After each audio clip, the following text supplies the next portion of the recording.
선과 악의 대결을 다루는 영화가 아닙니다. 악과 더 큰 악의 대결을 통해 우리 내면과 사회의 본질을 꿰뚫고 들어가려고 시도합니다. 세월호 참사를 상업영화에서 다뤘다는 점에 지지를 보내는 사람도 있을 것이고, 상업영화에 이용했다고 거부감과 반감을 드러내는 사람도 있을 것입니다. 세월호 참사가 우리 사회와 우리 내면 깊숙한 곳에 남긴 정서적인 면을 감독은 용감하고 진정성 있게 영화에 담으려고 했는데, 특정한 시간과 장소에서만의 추모와 애도뿐만 아니라 우리 마음과 일상에서의 추모와 애도를 하게 만듭니다. 영화를 볼 때보다 집에 돌아가는 길에 더 마음이 아프고, 이틀 지난 지금 리뷰 쓰면서 더욱 눈물이 나는 작품입니다. 영화 악질 경찰. 공연 읽어주는 기자 천사옥입니다. 난 왜 저항하지 못했나? 상처받지 마라. 취향일 뿐이다. 심리학 책 2권의 저자이고 전자신문 계열사 전자신문 엔터테인먼트 문화예술 담당 기자입니다. 공연 읽어주는 기자 영화 리뷰 11번째 시간은 이정범 감독의 악질 경찰입니다. 이선균, 전소니, 박혜준, 송영창, 박병원, 김민재, 정가람 배우가 출연하고 이유영 배우가 특별 출연합니다. 리뷰 포인트 1. 선과 악의 대결이 아니다. 악과 더 큰 악의 대결이다. 악질 경찰에서 경찰은 정의의 사도도 민중이 지팡이도 아닙니다. 검찰도 마찬가지입니다. 대놓고 미워하며 볼 수 있어서 오히려 카타르시스를 느낄 수 있는 영화라고 느껴집니다. 만약 이런 측면에서 볼 때 악질 경찰이 2년에서 3년 전에 개봉했으면 영화 속 악질 경찰 부패 검사의 모습을 받아들이기에 더 불편한 관객들이 많았을 수도 있습니다. 몇 년 전만 해도 그들이 더 나쁠 수 있다는 추측과 그래도 좋은 모습이기를 바라는 마음의 갈등을 겪으며 관람했을 관객이 지금보다는 더 많았을 것이기 때문입니다. 그렇다고 악질 경찰이 검찰을 비난하는데 초점을 둔 영화라고 볼 수는 없습니다. 영화 속 경찰, 검찰, 재벌은 그 자체를 특정했다기보다는 권력과 이기심 가득한 어른들의 세계를 대표할 뿐이라고 여겨지기 때문입니다. 리뷰 포인트 2. 세월호 참사의 정서적인 측면을 담은 영화 애니메이션 너의 이름은 이 겹쳐 보인다. 악질 경찰에 대해 세월호 참사를 상업영화에서 다뤘다는 점에 지지를 보내는 사람도 있을 것이고, 상업영화에 이용했다고 거부감과 반감을 드러내는 사람도 있을 것입니다. 영화가 아픔을 적극적으로 공유했다고 받아들일 수도 있고, 아직 치유되지 않은 상처를 다시 찌르고 있다고 받아들일 수도 있기 때문입니다. 악질 경찰이 주는 중요한 의미 중 하나는 세월호 참사가 우리 삶에, 우리 사회 전체에 미치고 있는 정서적인 측면을 영화 속에 담고 있다는 것입니다. 세월호에만 초점을 맞춘 영화를 제대로 만들거나 아니면 어설프게 다룰 바에 아예 언급하지도 말아야 한다는 이분법이 아직도 유효하다고 볼 수 있는 것도 현실입니다. 그렇지만 사건과 사람들이 우리에게 남긴 정서적 측면을 간과할 수는 없습니다. 우리가 가진 정서는 세월호 이전과 이후로 나뉜다고 볼 수 있기 때문입니다.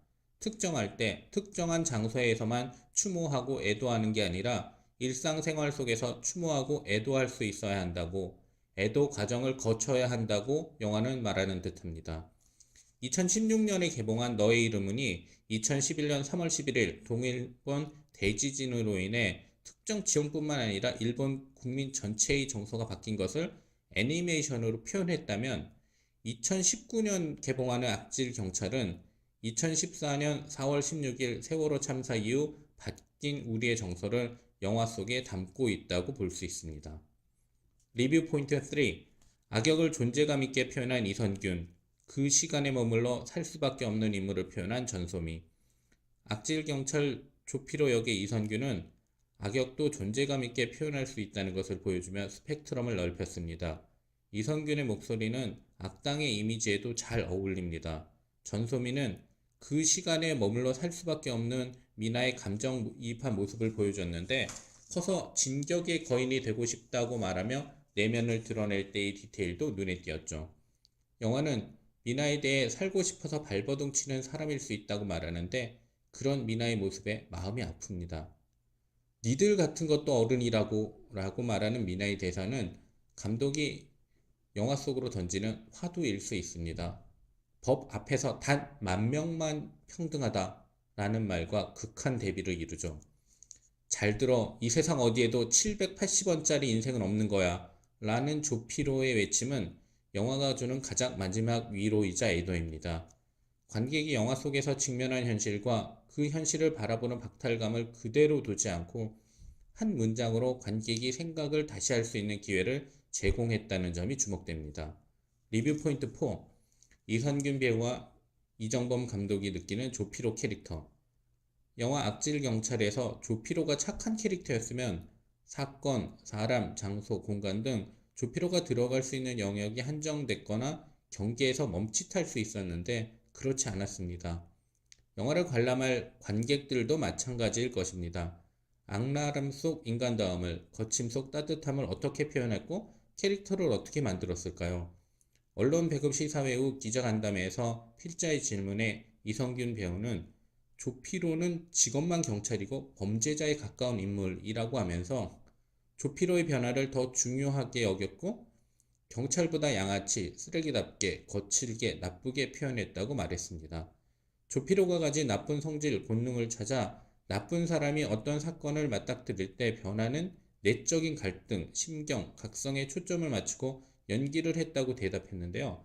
질문 후 바로 이어지는 대답에 캐릭터를 이해하고 소화하고 표현하기 위해 얼마나 많은 생각을 했는지 알 수 있었습니다.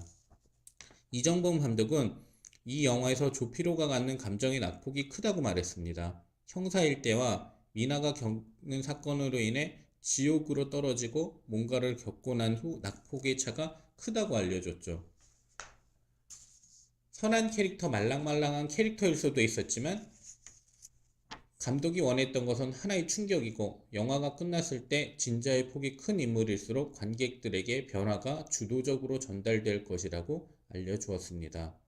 굉장히 이기적이고 자신의 아니 말고는 관심이 없는 인물이 변한다는 데서 오는 도전을 이야기하면서 감정의 낙폭과 몰입감, 긴장감을 가지고 끝까지 관객들이 같이 갔으면 좋겠다는 바람도 드러냈습니다. 감독은 악질경찰에 394명의 스태프와 71명의 배우가 참여했다고 밝혔습니다.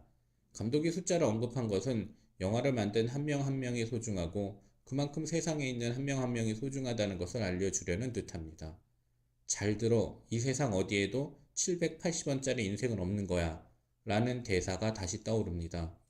이정범 감독은 자신의 진정성이 오해받을 수 있다는 것을 알면서도 앞으로 나아가는 용기를 냈습니다.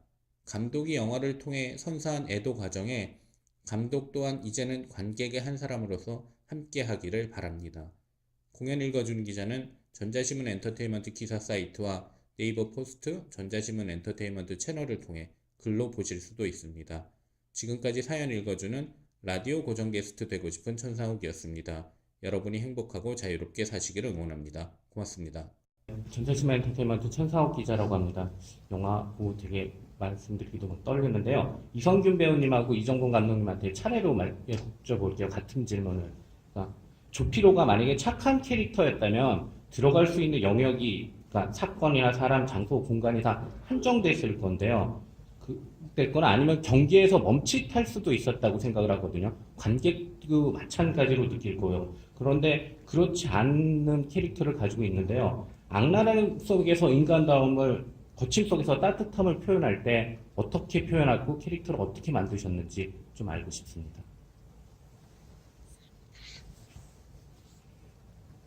일단 조피로 직업만 경찰이고 범죄자에 가까운 인물이죠.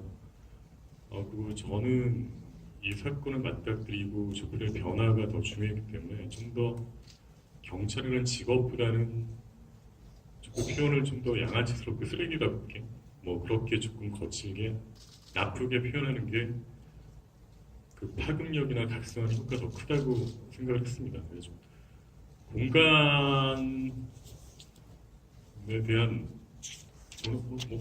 이해를 잘 못해가지고 그 착한 인물일 때 공간 그러니까 들어갈 수 있는 사건이나 사람이나 영역이 착한 사람이면 한정이 될 건데요. 아니면 경계에서 멈칫하거나 그것도 네. 마찬가지인 것 같아요. 그러니까 이 인물이 경찰이라는 직업보다 좀 더 그가 갖고 있는 나쁜 성질 그거에 대한 본능을 좀 쫓았다고 생각을 하고요. 그래가지고 그 나쁜 사람이 어떤 사건을 맞닥뜨릴 때 변하는 내적인 갈등, 신경, 각성 이런 거에 초점을 맞춰 연기했습니다. 이 영화에서 조표로가 갖는 감정의 낙폭이 굉장히 크지 않습니까? 평소에 썼을 때하고 미나와 겪는 사건 때문에 지옥으로 떨어지고 난 다음에 뭔가를 경험하는 감정의 낙폭이 굉장히 크거든요. 개인적으로 기자님이 말씀하셨던 것처럼 선한 캐릭터일 수 있고 말랑말랑한 캐릭터일 수 있었지만 제가 원했던 거는 하나의 충격이었고 이 영화가 끝났었을 때 그 사람이 제가 봤을 때는 그렇거든요. 사람이라고 한다는 게 어느 하나의 규정으로 될 수 없다고 생각을 해요. 선한 면도 있고 악한 면도 있는데 그 진자의 폭이 큰 인물일수록 저는 이 사람이 나중에 개과천선했었을 때 혹은 미나한테 영향을 받고 이 사건에 대한 어떤 악을 해결했었을 때 느끼는 그런 감정들이 관객분들한테 고스란히 주제적으로 전달이 된다고 생각을 했었거든요.